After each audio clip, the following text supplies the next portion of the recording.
Alright, good morning Luzon, Visayas, Mindanao. Mga kaibigan natin dyan sa ibang bansa, OFW guys. Dito tayo ulit sa Palayan. Tayo mag-update. Ito na yung pala natin guys. So may part na green pa. Yan. Ano to siguro? Hanggang 25. Pag-apas na natin.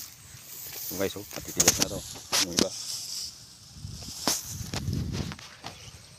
So hintayin natin yung iba para sabay-sabay na.